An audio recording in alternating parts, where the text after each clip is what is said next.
Hallo, Hallo. hier spricht Björn und Jenny von Pitted Studio. Wir haben uns heute hier zusammengesetzt, um über Computerspiele zu reden, und zwar über unsere Lieblinge. Eigentlich mag ich kein Ranking. Und es gibt auch nicht das, was ist das beste Spiel. Es gibt immer nur eine Gruppe von Spielen. Ne? Und das ist halt irgendwie, das eine ist besser als das andere. Ich meine, Minecraft kann man nicht mit Witcher vergleichen. Trotzdem sind beides sehr erfolgreiche Spiele und wir haben auch beide gespielt. Wie oft hat man das eine und wie lange hat man das andere? Das ist irgendwie Quatsch. Man kann das irgendwie nicht miteinander vergleichen, so, ne? Aber Witcher ist auf jeden Fall so ein Ding, wo ich sage, das ist ziemlich cool. War aber nicht eins von meinen Lieblingsspielen, muss ich sagen. Ne? Also ich fand das richtig, richtig gut. Aber andere Spiele, vor allem so Spiele von Bethesda, Skyrim, Fallout, sowas, ja, fand ich jetzt tatsächlich, da habe ich viel, viel länger mitgespielt und viel intensiver irgendwie. Das muss man da tatsächlich sagen an der Stelle, ja. Ja. So viel zum Ranking. Es kommt ja auch ein bisschen auf die Zeiten an. Es gibt so Zeiten, da hat man halt ein bestimmtes Spiel, das man total liebt. Aber früher wäre es vielleicht ein anderes gewesen, weil man da auch anders drauf war und andere Sachen besonders geliebt hat. Das muss man natürlich bei so einer Liste auch ein bisschen berücksichtigen. Das heißt, das ist natürlich so eine, wir gucken zurück, Momentaufnahme, und die Liste hätte noch viel, viel länger sein können, wenn man uns fragt. Was steht denn da? Also das erste Spiel, das ich aufgeschrieben habe, das ist mein absoluter Liebling, aber er fällt auch bei dir unter die Lieblinge, deswegen finde ich es völlig berechtigt, dass das Ding auf der Liste ist, und das ist Fallout 3. Fallout 3 Habe ich gerade sogar schon erwähnt. Ziemlich cool, genau, richtig, und deswegen gehört es auch dahin, und das war nicht dein erstes, aber mein erstes Fallout, und es ist das erste Fallout, was so wirklich in 3D stattfindet, und vorher waren die noch so ein bisschen ISO-Modus. Top-down halt, ja. Und jetzt hatte sich das geändert, und die haben sich in diesem Spiel, ich habe das unglaublich geliebt, sehr viele verschiedene Szenarien ausgedacht. Also es ist eine ganz tolle Open World, die man aus meiner Sicht auch heute noch spielen kann. Ja, die haben halt so unterschiedliche Geschichten erzählt.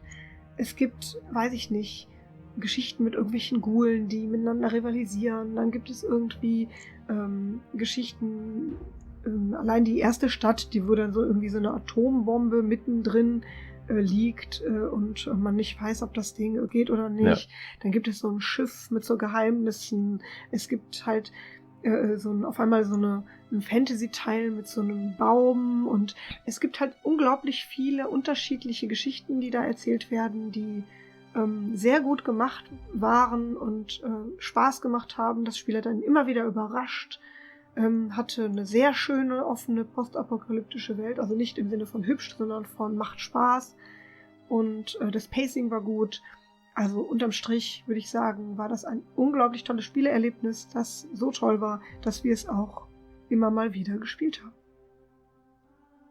Ja, was hast du als nächstes da stehen? Monkey Island? Genau, das ist jetzt mal, also wir können ja hüpfen, wir können ja sagen, also das erste, was ich für dich hier stehen hatte, war, Death Stranding. Ja, Death Stranding ist auf jeden Fall super, das stimmt ja. Also das war etwas Neueres, ne? Das ist tatsächlich wenn man es erklärt, was man da tut, das ist ein Postbote in einer postapokalyptischen Welt und rennst dann da rum und bringst Pakete von A nach B. Klingt jetzt nicht so spektakulär, aber es hat Kampf, es hat super Pacing, finde ich. Das heißt also, du musst immer versuchen, wie komme ich von A nach B. Du hast Sachen, die du dich upgraden kannst. Du kannst tatsächlich auch Waffen finden und bauen, also kaufen, und entsprechend kannst du mit dem Motorrad fahren, du kannst nachher mit dem Lieferwagen fahren, du hast irgendwelche Sachen, die so Kraftskelette, mit denen du schneller laufen kannst, du kannst dich ausrüsten, um mehr Sachen zu tragen und solche Dinge. Also das ist auch sehr, sehr viel Steigerungssystem, finde ich ziemlich cool. Die Geschichte ist grandios, halt immer, ne? Death Stranding 2 spiele ich auch gerade, finde ich wirklich toll, ja. Ist auch super schön. Ist einfach super schönes Spiel. Ja. Tolle Schauspieler. Ja. Toll. Ja. Genau, nächstes wäre dann Monkey Island. Das ist eines der ersten Spiele, die ich überhaupt gespielt habe. Und total uralt mit mehreren Disketten. Und das habe ich auch damals sehr, sehr geliebt. Hat mich so mit reingesogen in die Spielewelt überhaupt. Dein Monkey Island ist mein Indiana Jones. Ach, guck. Ja, ich habe Monkey Island nicht so verfolgt, war nicht so meins, aber Indiana Jones, diese LucasArts Adventures, ist ja auch LucasArts, Ja. Das waren meine Favorites damals, ja. Voll toll. Also ich hatte damals auch diese Compilation irgendwie, da war Maniac Mansion mit drin, Loom war da mit drin und Indiana Jones und Monkey Island selbstverständlich auch. Und es gab auch noch mehr von LucasArts, die sich wirklich gelohnt haben, die Spaß gemacht haben und die haben wir alle gezockt damals. Fand ich super. Mhm. Das nächste Ding auf der Liste wäre dann Days Gone. Days Gone, boah. Es gab nie ein Spiel, wo ich so sehr schwitzende Hände hatte vor Aufregung, ja. Weil dieses Spiel, das ist so gut gemacht, ja. Du hast halt, das ist eine Zombie-Apokalypse und du bist ein Typ mit einem Motorrad, fährst da rum und musst Aufträge erfüllen, um deinen Kumpel zu retten oder was auch immer da tun, ne. Das ist so wie Walking Dead, nur als Computerspiel. Und die Zombies, die sind nicht so lethargisch wie da, sondern die sind tatsächlich eher so wie, also sehr, sehr aggressiv, ja. Und die rotten sich zusammen zu Horden. Und diese Horde, das sind dann so 100 Stück von den Dingern oder so. Und du musst denen irgendwie beikommen. Du musst diese Horden ausschalten, ja. Und du merkst anhand der Atmosphäre und der Musik und so weiter, dass irgendwo in der Nähe so eine Horde sich irgendwo versteckt hat. In irgendeinem Lagerhaus, in irgendeinem Keller, in irgendeinem Zugwaggon oder so. Da stecken die dann drin, diese Zombies, ja. Und du kommst dann dahin und du musst halt irgendwie versuchen, dem beizukommen. Mit irgendwelchen selbstgebauten Napalmbomben, mit Granaten, mit irgendwas und so. Und wenn die einmal irgendwie aktiv werden und die hinterherlaufen, rennen dir 100 Zombies hinterher, ja. Und dann musst du dann weglaufen und das ist super krass. Also ich finde das, ne, sobald dich einer entdeckt oder so, dann bricht die Hölle los und dann bringen die dich um, sobald die den Sound hören, dann kommen die dahin, wo du bist und so. Also super toll. Super gruselig. Ja. Meine Lieblingsszene ist, wenn man so hektisch wegrennt, ist irgendwie, du rennst irgendwie, dann siehst du schon dein Motorrad und denkst, okay, wenn ich jetzt drauf springe, losfahre und mache, dann kriegen sie mich nicht. Dann klappt das sogar irgendwie und dann fährst du volle Kanne gegen den nächsten Baum. Und dann sagt er, Scheiße. Das ist wirklich gut, ja. Das ist richtig situationsgemäß. Ja, und dann rennst du halt weiter. Also es ist schon cool, ja. Und irgendwann musst du dein Motorrad wiederholen, weil es ist schon cool, ja. Ich fand es wirklich toll. Ja, nächstes Spiel? Soma. Oh ja. Habe ich auch total geliebt, mehrfach gespielt. Soma ist ein bisschen mehr als ein Walking-Simulator, obwohl er von den Mechaniken damit anfängt. Du bist irgendein Typ, der hatte einen schweren Autounfall. Du gehst zum Arzt und der Arzt macht so einen Gehirnscan mit dir und währenddessen irgendwie verlierst du das Bewusstsein, wirst wieder wach und bist irgendwie völlig woanders. In irgendeinem Raum, der irgendwie schon ein bisschen älter ist, sitzt auf diesem Arztstuhl und denkst, was zur Hölle ist hier passiert? Super spannendes Spiel, ganz toll gemacht. Es ist gruselig, es ist spannend, es ist tragisch, hat tolle Features. Jeder eigene Level hat ein eigenes Rätsel, wie du da durchkommen musst. Also großartig gemacht, fand ich toll, hat mich gehuckt, auch bis zum Ende, so dass ich das dann auch bei anderen nochmal gucken wollte, wie die es gespielt haben, wie es denen dabei ging. Kommt auf die Liste. Das nächste Spiel, was du da stehen hast, ist Among the Sleep. Genau. Das wäre etwas Ähnliches. Ich hatte wirklich, wirklich mit mir gerungen, ob ich Firewatch oder Among the Sleep draufschreiben soll, weil ich beide so liebe und ich will da eigentlich gar nicht eins in den Vordergrund tun. Dass die ich mag kein Ranking, habe ich schon mal erwähnt. Ne? Einfach noch erwähnt hier, dass das andere genauso toll ist. Ja. Aber weil ich es schon ein paar Mal erwähnt hatte, auch in anderen Folgen hier, habe ich gedacht, diesmal nehme ich Among the Sleep. Denn dieses Spiel ist, das ist auch im Grunde genommen reduziert auf die Geschichte eines kleinen Kindes. Du spielst ein Kind, das abends schlafen soll eigentlich. Und das hat so einen Teddybären, den er drücken kann. Und der hat irgendwie Angst und schleicht dann durchs eigene Haus.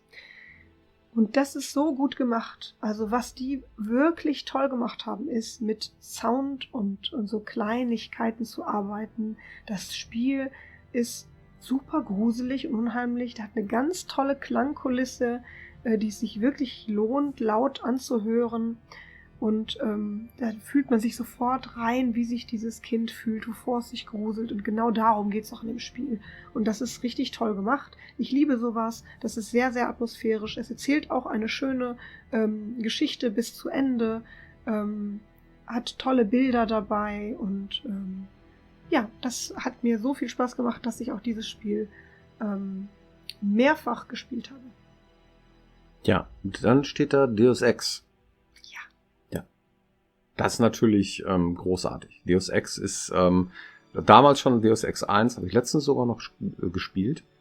Wirklich toll.